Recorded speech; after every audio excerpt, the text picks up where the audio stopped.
The queue in the redemption bank was a study in simmering patience. Dust motes danced in the thick, yellow shafts of sunlight, slanting through the tall windows, illuminating the weary faces of farmers and merchants waiting to conduct their business. For Mara, the air itself felt heavy thick, with the scent of old paper-oiled wood and the faint metallic tang of coin. She clutched the canvas pouch in her hands, its contents the last of their family's savings, a small, dense weight against her palms. Beside her, June shifted nervously, her younger sister's gaze darting from the stoic teller behind the iron grill to the imposing grandfather clock in the corner, whose pendulum swung with the slow, inexorable beat of a hangman's drum. "It won't be long now," Mara whispered, her voice a low reassurance meant as much for herself as for June. They were so close. The money deposited, the tickets purchased, and then a train would carry them east, away from the dust-choked memories and the lonely grave on a wind-scoured hill. That was when the door of the bank swung open. Not with a gentle creak of commerce, but with a violent slam that cracked against the high ceiling like a gunshot. Two men filled the doorway, their faces obscured by grimy bandanas. The second man, a hulking figure, bolted the door shut, while the first, leaner and quicker, strode to the center of the room. He moved with an unnerving confidence, a pearl-handled revolver appearing in his hand, as if by magic. The low hum of conversation in the bank died instantly, replaced by a collective, sharp intake of breath. "Ladies and gentlemen," the lead man's voice was smooth, educated, a chilling contrast to his crude appearance. "This is a withdrawal, a rather significant one. Your full cooperation will ensure it remains a simple financial transaction." His eyes, cold and sharp above the bandana, swept the room. They settled on the deputy's star, pinned to the vest of a man standing near the teller's window. Deputy Cole Rohr. He was handsome, with a politician's smile that he often used to his advantage. Today, however, that smile was gone, replaced by a look of calculated calm. Now Deputy the robber purred, gesturing with his pistol. "You'll be a good man and place that weapon of yours on the floor." Slowly.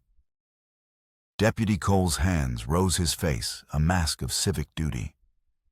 He unbuckled his holster and carefully set his pistol down. The moment it clattered on the polished wood, the atmosphere of dread solidified.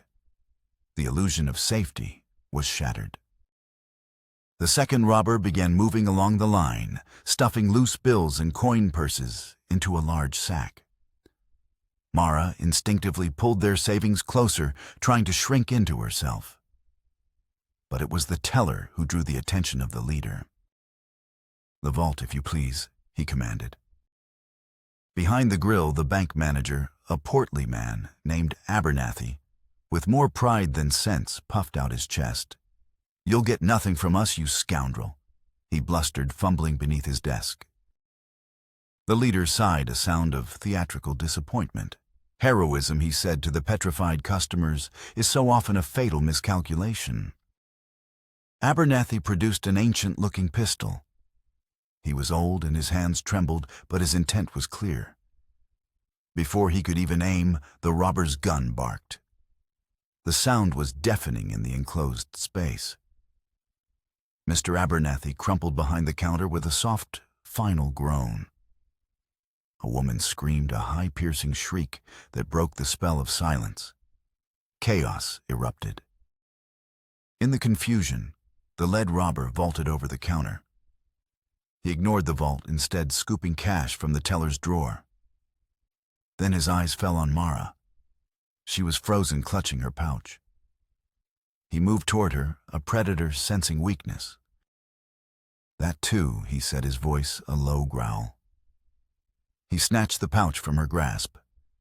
As he did, his gaze snagged on the delicate silver chain around her neck. A small oval locket glinted in the light. Without a second thought, he ripped it from her, the chain snapping and stinging her skin. A cry of pure anguish tore from Mara's throat. It wasn't the money, it was the locket. Inside it was a tiny, faded photograph of her father, a man she barely remembered his face, a ghost she clung to. It was the only piece of him she had left. "No, please," she begged, reaching for it. He simply shoved her backward into June. His eyes for a fleeting moment locked with hers. They were a startlingly pale blue, and in their depths she saw not greed, but a cold, burning hatred that had nothing to do with her. The robber near the door fired a shot into the ceiling, silencing the room once more. "The next one finds a home in anyone who moves," he bellowed. The leader, pouch and locket in hand, backed toward the door.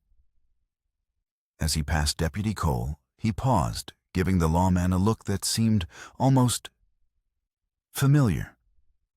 Then he was gone, the back door crashing open and slamming shut. The sound of galloping hooves faded into the midday heat. For a moment, no one moved.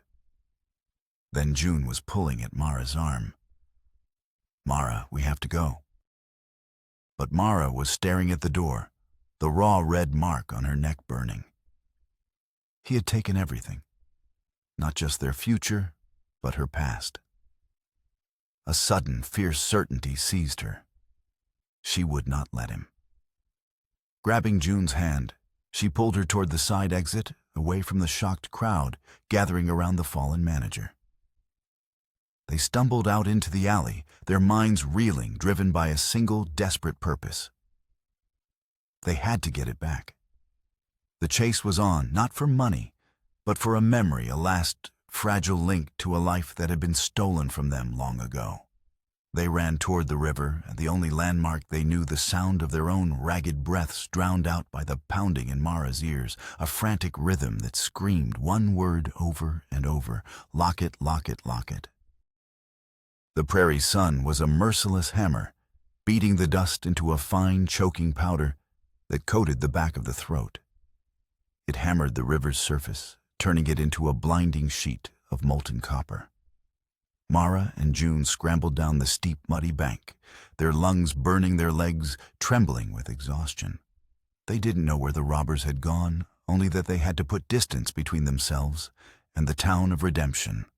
The river was their only chance, a churning brown barrier.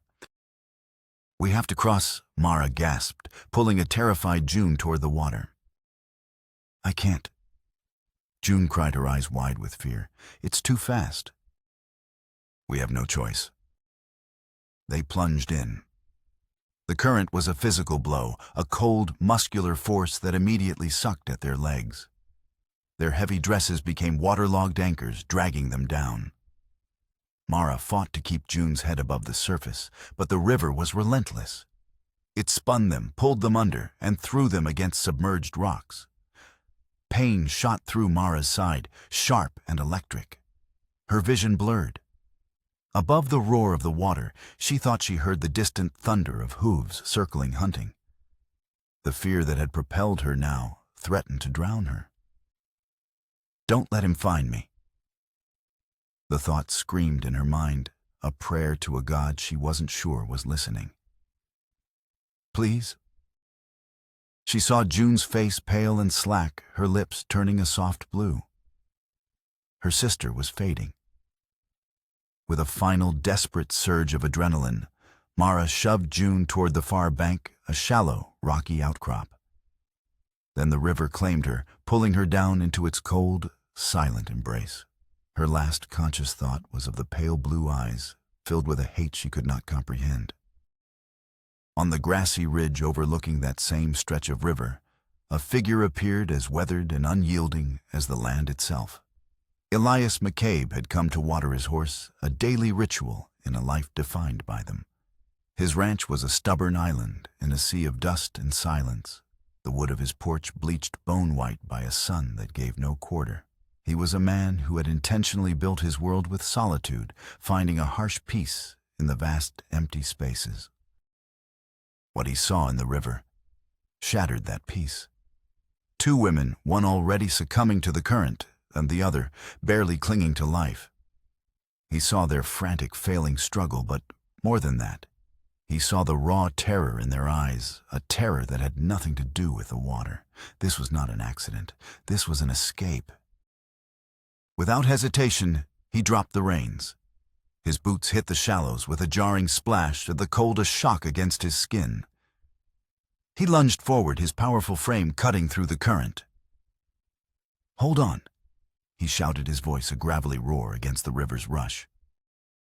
He reached Mara first, hauling her limp body from the water. Her hair was a dark, wet shroud across her face. As he pulled her toward the bank, her eyes fluttered open.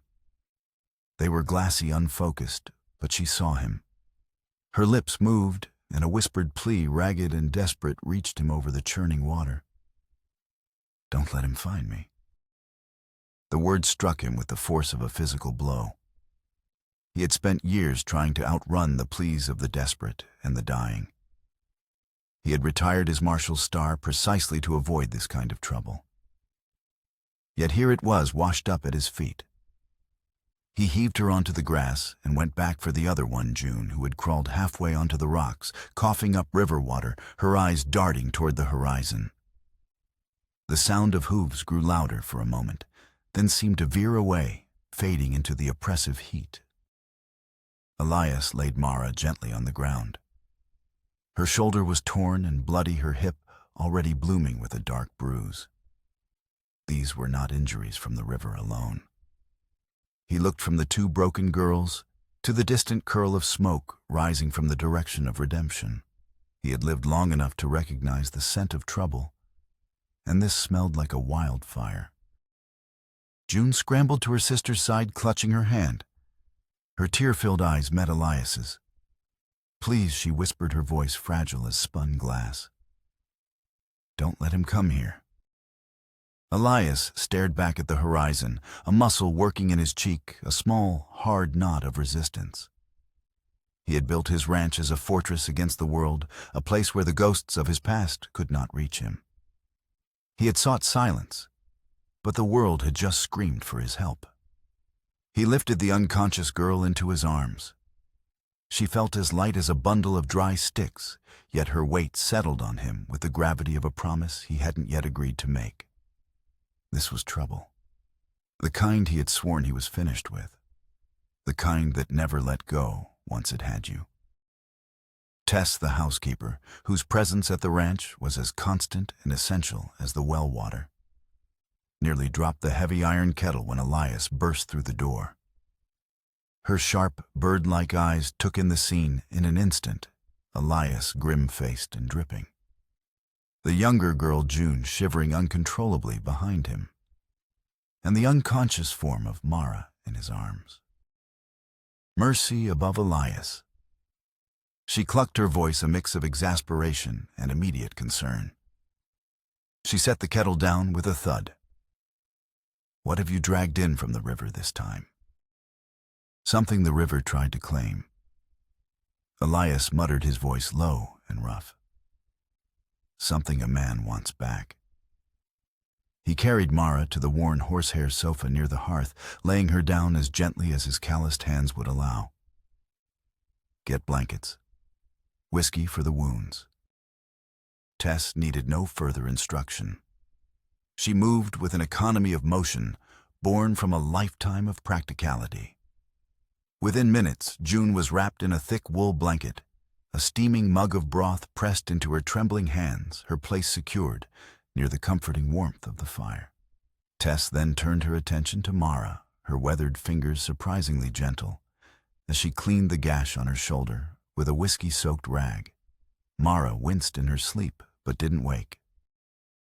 For a long while, the only sounds in the room were the crackle and hiss of the fire, and June's quiet gulping breaths as she sipped the broth. Elias stood by the window, a silent, brooding sentinel, his gaze fixed on the darkening prairie. The quiet felt temporary, a held breath before a storm. Finally, he turned and crouched down beside the two sisters. His voice when he spoke was steady low, the kind of voice a man uses when he wants the truth, but knows it might shatter the person who gives it. "Who's chasing you, girls?" Mara remained lost in an exhausted sleep. June looked up, her eyes swimming with fear and gratitude. She swallowed hard, the mug rattling against her teeth. Her voice, when it came, was a trembling whisper. "It's the deputy," she said, the words spilling out in a rush. "Deputy Cole Rohr. There was a robbery at the bank. He helped them. He stole our money. And Mara's locket. He burned our greenhouse to cover his tracks, to make it look like vagrants. He told us no one would ever believe two dirt-poor sisters against a man with a badge. He said he'd make sure we wouldn't live to tell it." The words hung in the air, heavier than the gathering dusk. Elias leaned back on his heels, his expression unreadable, but a dangerous light flickered in his eyes. He knew Cole. A smooth talker with a quick smile and an ambition that curdled the air around him. Elias had never liked the man, had never trusted the easy charm that seemed to fool everyone else in redemption. His gut had screamed that Cole was a snake, and now he had proof. Tess, overhearing from across the room, shook her head slowly, muttering a prayer under her breath. She had seen the world in all its ugliness and knew precisely what men like Cole Rohr were capable of to protect their secrets. Her hands moved faster, deftly binding Mara's wound, her silence a damning verdict on the deputy's character. Elias rose and pulled the heavy curtain aside. The last vestiges of sunlight bled across the horizon, painting the clouds in bruised shades of purple and orange. The prairie was too quiet, a deep, listening silence that pressed on his chest like a physical weight. It was the quiet before a hunt. Behind him, Mara stirred on the sofa. Her eyes opened, clouded with pain and confusion. She saw the strange room, the fire, the old woman, and then her gaze found Elias's broad back silhouetted against the window. Her voice was so soft it almost disappeared into the crackling flames. "We can't stay here," she whispered, a desperate urgency threading through her words. "He'll come. He always comes." Elias turned, his face carved by the firelight into a mask of grim determination. His shadow stretched long across the floor, falling over both girls like a protective cloak. "Then he'll have to come through me first." The fire popped, sending a shower of sparks up the chimney. In that moment, the unspoken truth settled over the room. The storm they had outrun had followed them. The question was no longer if it would break, but when. And Elias McCabe, a man who had sworn off storms, found himself standing directly in its path. The next morning dawned clear and deceptively calm. The unforgiving sun climbed into a vast, pale sky, baking the silence into the very earth. Elias saddled his horse before first light, his eyes methodically scanning the horizon, searching for any sign of movement, any dust cloud that didn't belong. He was a man reawakening dormant instincts, the muscle memory of a life he had tried to bury. Inside, Mara was awake. The fever had broken, but a deeper weariness clung to her. She sat at the rough-hewn kitchen table watching Tess knead dough with quiet efficiency. June remained huddled by the fire, starting at every creak of the old ranch house. "You're safe here, child," Tess said, not looking up from her work. "Elias, he's a hard man, but his word is oak. He says you're safe, you're safe." Mara wasn't so sure. She had seen the look in the robber's eyes, the look in Deputy Cole's face. That kind of hate didn't give up easily. Around midday, her fears were realized. A single rider appeared on the dusty track leading to the ranch. It wasn't Cole, but a man Mara recognized from town, a thin, weaselly character named Finn, who often acted as Cole's shadow. He trotted up to the fence line where Elias was checking a loose post, his posture casual, but his shifty eyes missed nothing. "Morning, McCabe." Finn drawled, his lips twisting into a smirk that never reached his eyes. He leaned forward on his saddle horn. "Fine day to be checking on neighbors." Deputy Cole was just wondering. "Haven't seen any strangers wandering around, have you? 2 young ladies, maybe, in a bit of a state." Elias didn't stop his work. He methodically wrapped a piece of wire, his movements deliberate and calm. He was an old oak, unmoved by the wind. "Just me, Tess, and the horses," he said, his voice flat. "Strangers don't much care for this stretch of land. Too much quiet for their liking." Finn's eyes slid past Elias, fixing on the barn. For a split second, June's silhouette appeared in the sliver of light from the partially open door before she scrambled back into the shadows. It was enough. Finn's smirk deepened. "Well now," he said, his voice dropping into a conspiratorial tone, "maybe I'll just take a look around for myself, seeing as the deputy is so concerned. Nothing to hide, right, McCabe?" Elias finally straightened up.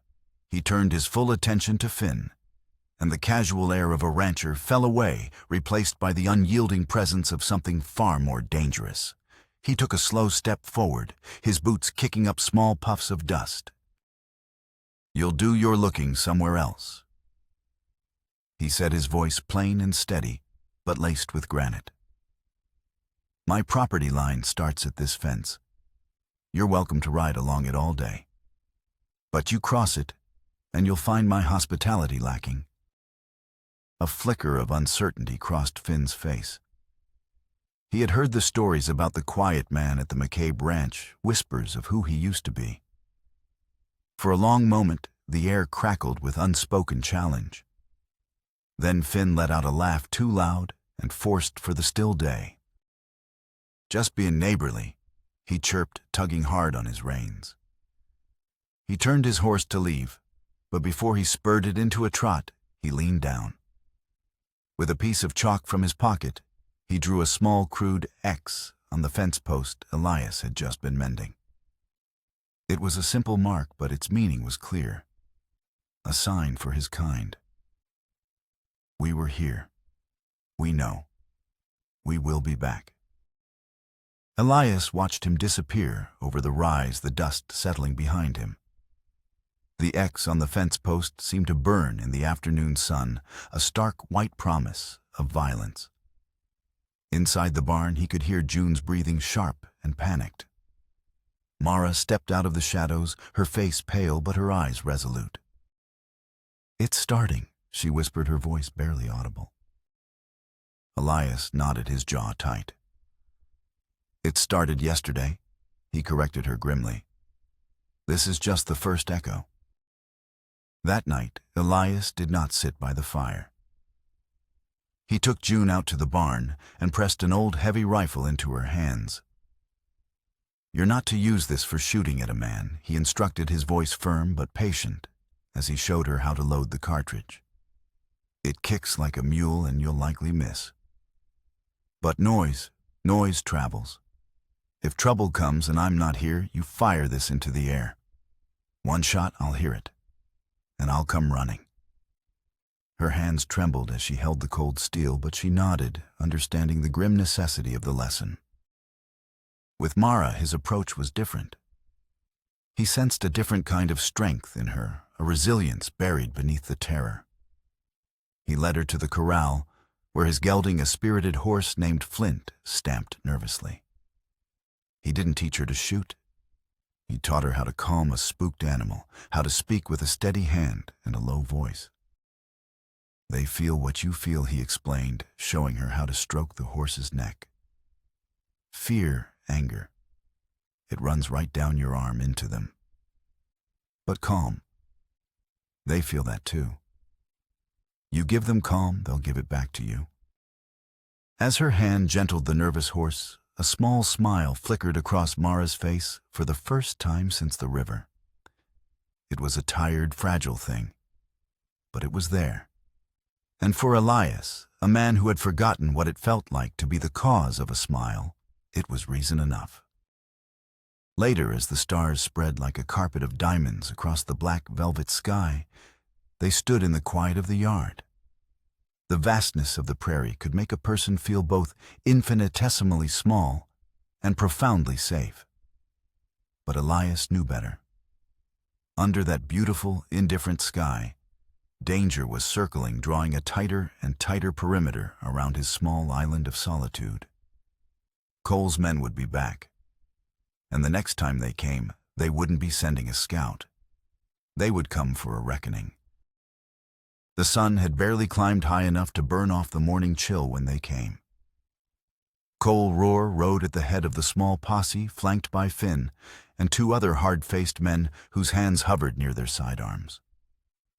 They didn't approach at a gallop. They moved slow and deliberate across the dry field like buzzards circling a dying animal, confident that their prey had nowhere left to run. The white chalk X on the fence post stood out like a tombstone marker. Elias was waiting for them on the porch. He didn't hold a rifle. That would have been an invitation. Instead, his old Colt revolver rode high on his hip, the leather of the holster worn smooth from 1,000 draws. He stood with the relaxed posture of a man who had faced down too many armed fools to be impressed by another. Cole reined in his horse a few yards from the porch, a wide predatory grin stretching his lips, but failing to ignite any warmth in his pale blue eyes.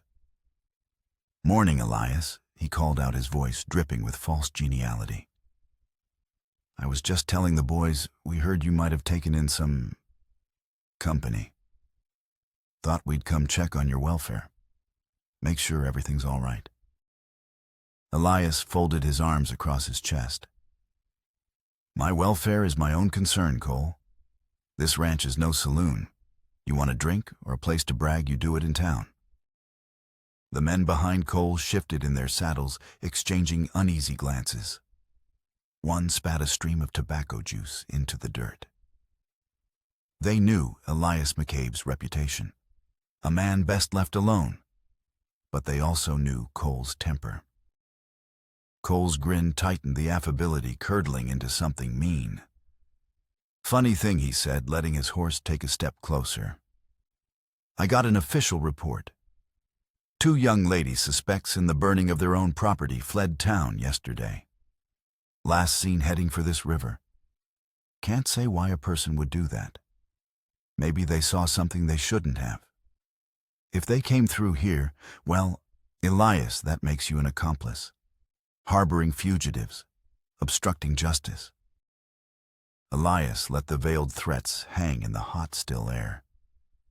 Then, with a slow, deliberate movement, he bent down, scooped a smooth, flat rock from the dust, and began tossing it from one hand to the other. The simple, rhythmic gesture was unnervingly calm. "You want to search my land, deputy?" he said, his voice dropping low. "You bring a warrant signed by a judge. Until then, the only thing you're likely to find here is a sore backside from sitting in that saddle too long." A few of the men chuckled under their breath, not at Elias, but at Cole. The deputy's authority was being publicly challenged, and everyone in the county knew Elias McCabe wasn't a man who bluffed. Cole's face flushed a dark, angry red. The grin cracked and fell away completely. "I am the law here, old man," he snarled, swinging his leg over to dismount. He never had the chance. In a movement so fluid, it was barely a blur, Elias's hand dropped the rock and found the handle of his Colt. The gun was drawn and fired in a single, seamless motion. The shot was deafening, echoing across the silent pasture like a crack of lightning. It didn't hit Cole. It didn't hit his horse. It struck the ground an inch from his polished boot, kicking up a violent spray of dirt and gravel that peppered his shins. Cole's horse shrieked and danced sideways. His men instinctively grabbed for their own weapons, their horses spooked and jittery. The air was suddenly thick with the smell of gunpowder and fear. "Next one, I aim higher." Elias said, his voice as cold and flat as a river stone.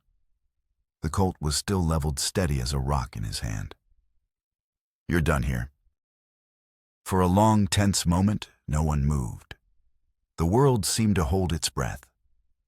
Cole stood frozen, one foot in the stirrup, his face a mask of pure, murderous fury. He was humiliated, bested in front of his own men. The desire for violence warred with the primal instinct for self-preservation. Elias's eyes were chips of ice, promising a swift and final end to any foolishness. Finally, with a curse spat through clenched teeth, Cole jerked his horse's reins and hauled himself back into the saddle. "This isn't over, McCabe," he hissed. He wheeled his horse around and spurted into a gallop, his men scrambling to follow. They rode off not with the confident swagger of their arrival, but with the frantic haste of a beaten pack. Back in the cool darkness of the barn, Mara and June had listened to every word, every gunshot, their hearts hammering against their ribs. June was pale, her hands clasped so tightly her knuckles were white. Mara's fists were clenched, her fear slowly being burned away by a simmering anger. They watched Elias through a crack in the boards as he stood unmoving on the porch, staring at the horizon, long after the dust from the riders had settled. He finally holstered his pistol, the quiet click of the hammer echoing the finality of his actions. He knew with a certainty that settled deep in his bones that Cole would be back. A man like that, stripped of his pride, was more dangerous than a cornered rattlesnake.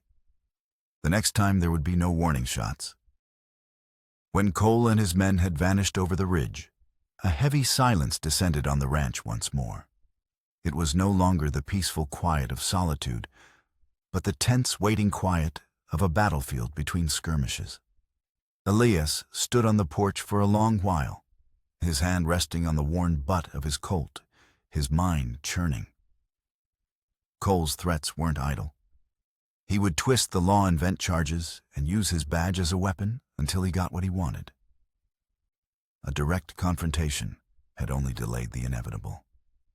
Elias needed a new strategy, one that didn't involve turning his ranch into a fortress. He needed to fight Cole not on his own land, but in the court of public opinion.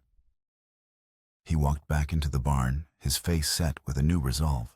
Mara and June looked at him, their expressions a mixture of fear and awe. "He'll be back," Mara stated, her voice stronger than before. "Not if the whole town knows what he is by sundown," Elias replied. That evening, as twilight painted the prairie in soft hues, Elias hitched two of his strongest horses to a large buckboard wagon. He went into the tack room and returned with 3 sacks of grain. They were unremarkable save for the small distinctive red wax seal on the tie of each one, the seal of the Redemption Town granary, the very place Cole oversaw, and according to June, had been pilfering from. Mara watched him load the sacks, a deep frown creasing her brow. "You're taking that into town. He'll say you stole them." He might, Elias nodded, securing the last sack. But secrets rot faster in the daylight. Cole's power comes from his shiny badge and the town's trust. We're going to tarnish both. Before the first rays of dawn touched the sky, Elias was driving the wagon toward Redemption. He didn't sneak in. He drove straight down the middle of Main Street, the wagon wheels crunching loudly in the morning quiet. He pulled up directly in front of the sheriff's office, a small, unassuming building run by Sheriff Miller, an aging lawman who was honest but often overwhelmed. Elias unloaded the sacks and laid them on the boardwalk at the sheriff's feet, just as Miller was opening up for the day. "Morning, Sheriff Elias," said his voice calm and even. "Found these down by the river, marked with the granary seal. Seemed odd them being so far from home." He then told the story straight and unadorned. He spoke of the 2 girls he'd pulled from the river, their fear and their claims against the deputy. He didn't present it as an accusation, but as a concerned citizen reporting a series of strange events. The grain was tangible proof, a piece of the puzzle that couldn't be dismissed as the ravings of terrified girls. Sheriff Miller looked from the sacks to Elias's steady gaze. He knew McCabe wasn't a man given to flights of fancy. He immediately checked the tally in the granary ledger. Just as June had said, there were discrepancies, small amounts cleverly hidden, but they were there. The red seal on the sacks was a perfect match. By noon, armed with a ledger and a healthy dose of suspicion, the sheriff rode out to Cole's small homestead, officially to question him. What he found in Cole's barn, hidden beneath a false floor, was not only more stolen grain, but a canvas pouch filled with money from the bank, and glinting amongst the bills a small silver locket. By sundown, the word had spread through Redemption like a prairie fire. Deputy Cole Rohr, the town's charming and ambitious lawman, was a thief and likely far worse. He was stripped of his badge on the spot and placed in a cell to await the circuit judge. His carefully constructed world had crumbled in a single day, not with a shootout, but with a few sacks of grain and the stubborn truth. Back at the ranch, Elias, Mara, and June sat on the porch, watching the sunset paint the sky in vibrant shades of gold and rose. The air felt lighter. The oppressive weight of fear finally lifted. June spoke first, her voice soft, but clear, the tremor gone. "I think I will go east," she said, her gaze fixed on the distant horizon. "Start fresh, where no one knows my name, and the past is just the past." Mara took her sister's hand and squeezed it. It was the right choice for June, whose spirit was too gentle for the harsh memories this land now held. They had survived, but survival had left its scars, and June needed a place where hers could heal. Mara, however, felt a different stirring within her. She had been running for so long, first from poverty, then from a man with a badge. Here on this quiet, lonely ranch, beside this quiet, formidable man, she had stopped running and started fighting. The feeling was new, and it was powerful. After June went inside, Mara walked down to the corral where Elias was brushing down his horse, Flint. The quiet stretched between them, comfortable and laden with things unspoken. The shared danger had forged a bond between them, stronger than words. At last, Mara broke the silence. "I'm done running," she said, her voice steady. "For the first time in my life, I want to build something instead of just hiding from it." Elias stopped brushing the horse and turned to look at her. The last light of day softened the hard lines of his face, revealing the weariness and the deep well of strength behind his eyes. A slow, genuine smile touched his lips, a rare sight that transformed his features. "Then you're in the right place," he said. As he turned back to the horse, his hand brushed against hers. The contact was brief, simple, steady. It was not the touch of a rescuer and a victim, but of two equals, two survivors. It was the start of something neither of them had expected, but both in their own way had earned. A foundation laid not on soft words, but on shared courage and the promise of a peaceful dawn. The greatest battles Elias was beginning to remember were not fought with bullets, but by standing tall when fear tells you to run, and by having the courage to believe that something new can grow in the soil of a troubled past. But the quiet was a lie. In the dark, dank cell of the Redemption jail, Silas Kane, the man the town knew as Cole Rohr, was not idle. His humiliation had festered into a black, seething rage. The law had been his shield, his disguise. Now stripped of it, he was left with nothing but the raw, unadulterated purpose that had brought him to this town in the first place: revenge. The stolen money, the locket, the terrorizing of two innocent girls, it had all been a means to an end. It had all been a convoluted, malicious trap designed to draw one man out of his self-imposed exile. Elias McCabe. He still had allies. The men who had ridden with him were not deputies. They were hired guns loyal to his coin, not his badge. A well-placed bribe to a gullible night guard, a whispered promise of a greater share. And by midnight, his cell door swung open. Silas Kane was free, and his hunt could begin in earnest. Back at the ranch, a strange sense of unease had settled over Elias. He stood by the window long after the girls had gone to bed, staring out into the impenetrable darkness. The wind was picking up a low, mournful howl that scraped at the corners of the house. The air grew heavy, charged with an electric tension. Looking west, he saw a roiling black wall of dust on the horizon, swallowing the stars. A sandstorm was coming. A bad one. His instincts honed by years as a marshal screamed at him. A storm like this provided cover. It blinded, deafened, and isolated. It was the perfect cloak for an attack.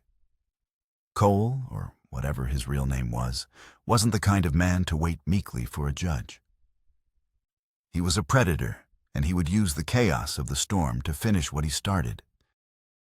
"Tess, Mara, get up," he bellowed, his voice jolting the house to life. "Bar the windows. Bring water in from the well, now." There was no time for questions. Mara and Tess moved with frantic purpose, shuttering windows, bracing the heavy oak door with an iron bar. Elias grabbed his rifle from its rack above the mantelpiece, its familiar weight a grim comfort in his hands. He handed the old heavy rifle to Mara, this time, not June. "You remember what I told you about a steady hand?" he said, his eyes locking with hers. "It applies to this, too. Don't aim to kill, aim to stop. Aim for the biggest part of him." Mara nodded, her face pale, but her grip on the rifle firm. The first gust of the storm hit the ranch like a physical blow, a wave of sand and grit that rattled the very foundations of the house. The world outside dissolved into a swirling brown chaos. The howl of the wind became a deafening roar, punctuated by the crack of flying debris striking the walls. They were sealed in a tiny island of light and warmth in a raging sea of dust and fury. It was then they heard it, a splintering crash from the direction of the barn. June stifled a scream. "He's here," Elias said, his voice grim. He motioned for them to get down away from the windows. "He'll come for the house next." They waited, the minutes stretching into an eternity. The only sounds were the raging storm and the frantic beating of their own hearts. Then a new sound cut through the wind's howl, the sharp, unmistakable report of a gunshot, followed by the tinkle of shattering glass from a front window. The siege had begun. Shadowy figures moved in the blinding dust outside. Another shot ripped through the wooden wall inches from Mara's head. She flattened herself against the floor, the rifle clutched to her chest. Elias returned fire, his shots measured and precise, aimed not at the fleeting shadows, but at the muzzle flashes that lit up the brown gloom. The fight was a brutal, disorienting ballet of chaos. It was impossible to see, impossible to hear anything but the storm and the guns. They were fighting blind against an enemy who could be anywhere. Tess, her face a stoic mask, reloaded a spare pistol for Elias, her hands steady despite the terror. June huddled in a corner praying. Suddenly the back door groaned, then burst inward with a deafening crack of splintering wood. A large figure lunged through the opening, momentarily silhouetted against the swirling dust. Mara, acting on pure instinct, raised her rifle and fired. The recoil slammed the stock into her shoulder, but her shot found its mark. The man grunted and stumbled backward into the storm. "Good girl," Elias shouted over the din. But then another figure appeared at the broken window, leveling a pistol. It was Cole. His face was contorted into a mask of pure hate, his pale blue eyes burning with a feverish intensity. He fired the shot aimed directly at Elias. At that exact moment, Elias was shoved hard from the side. He stumbled, the bullet meant for his heart tearing through the sleeve of his shirt instead. He looked down to see Tess crumpling to the floor, a dark stain spreading across the front of her simple dress. "No," Elias roared, a sound of pure primal rage. He raised his own pistol, but Cole had already ducked back into the storm. The lull in the fighting was more terrifying than the battle itself. Elias knelt beside Tess, pressing a hand to her wound. Her breathing was shallow. Get the girls safe, Elias, she whispered, her voice fading. A voice called out from the storm, amplified by the wind chillingly close. It's just you and me now, McCabe. Just like it should have been all those years ago. Elias laid Tess gently on the floor. He looked at Mara, his eyes filled with a pain and fury she had never seen. Stay with her, he commanded, his voice raw. He stalked to the broken front door, a figure of righteous vengeance silhouetted against the raging storm.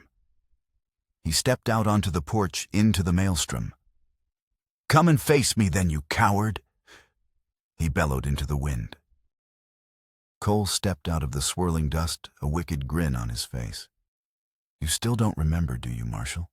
He taunted, circling Elias.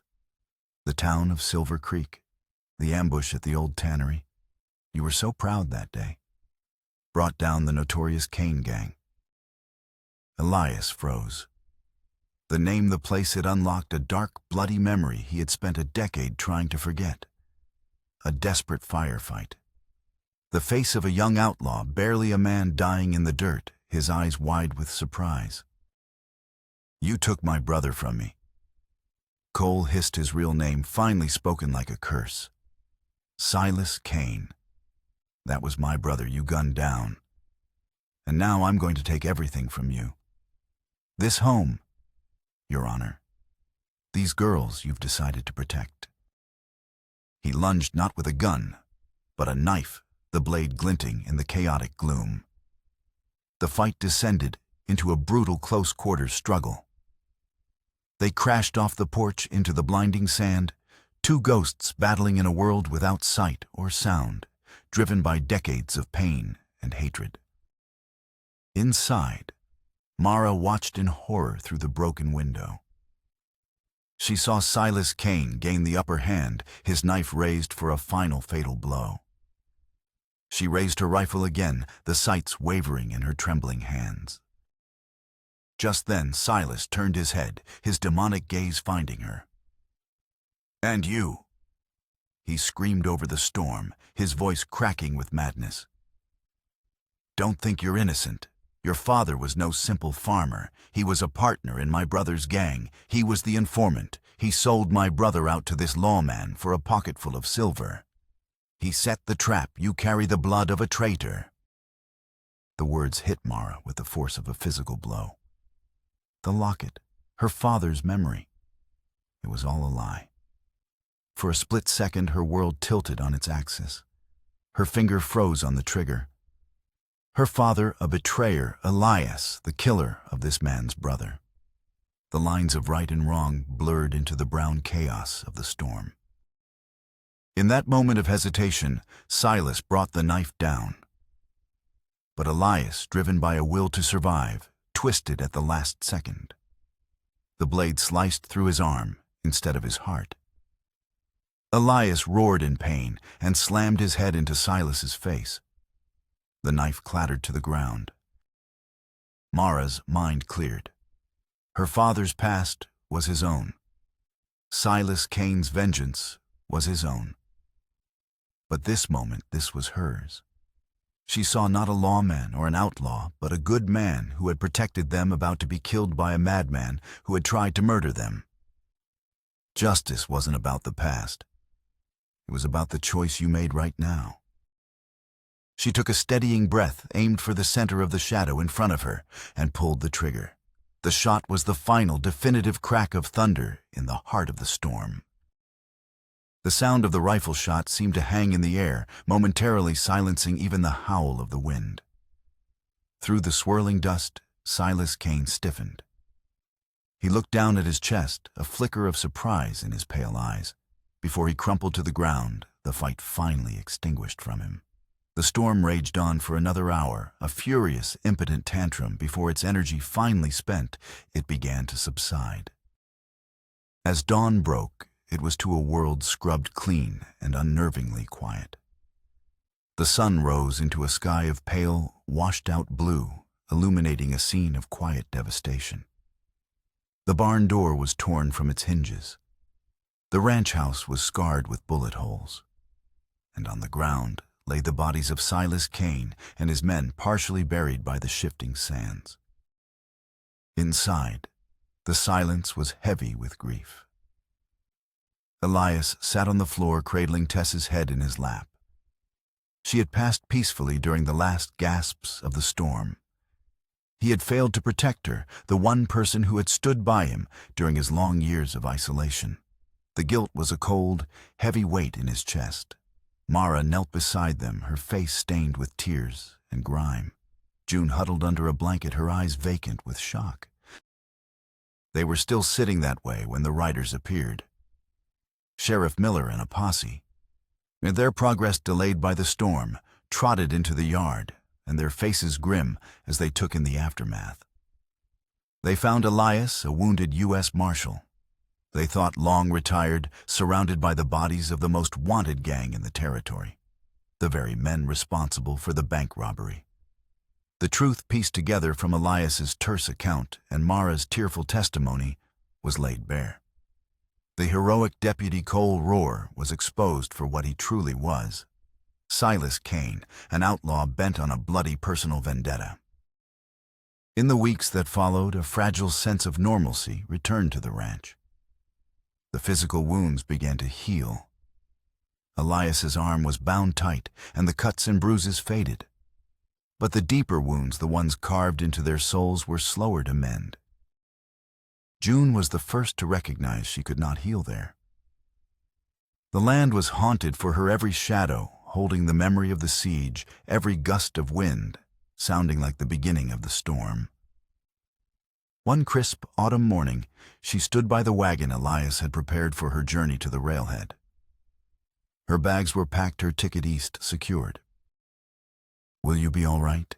she asked Mara, her voice thick with emotion, as she clutched her sister's hands.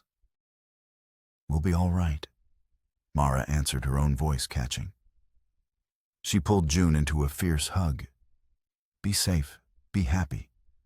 Build something beautiful." Their farewell was a poignant, painful tearing of the one constant in their lives, but it was necessary. June needed peace, a place without ghosts. Mara knew with a certainty that had settled deep in her heart that her place was now here. Several weeks later, the late afternoon sun cast long shadows across the prairie. Elias and Mara worked together, rebuilding a section of fence that had been destroyed in the fight. The rhythmic work was therapeutic, the simple act of creating order from chaos. They didn't speak much, but the silence between them was no longer heavy with unspoken trauma. It was a comfortable shared space built on resilience. The sheriff had returned Mara's locket. She had kept it in her pocket, a cold, complicated weight. Now she pulled it out, the silver warm from the sun. She opened the small clasp and looked at the faded photograph of her father, the stranger with the traitor's legacy. She saw not a hero or a villain, but just a man, a flawed man whose choices had set in motion a storm he could never have imagined. With a sense of finality, she closed the locket. She didn't throw it away. The past could not be erased. Instead, she purposefully hung its broken chain over the top of a newly set fence post, the silver glinting in the golden light. Elias stopped his work and watched her. "The past has its place," she said, her voice quiet but firm. She turned to him, a small, sad smile on her face. "This is ours." He nodded, a deep understanding passing between them. He looked from the locket, a relic of a painful history, to Mara, a testament to survival. He looked out at the vast, open land, stretching before them, no longer a place of isolation and exile, but one of promise. Together, they stood and watched the sun dip below the horizon, not as a broken marshal and a terrified refugee, but as two partners, two survivors, ready to build a future on the hard-won ground of their shared redemption.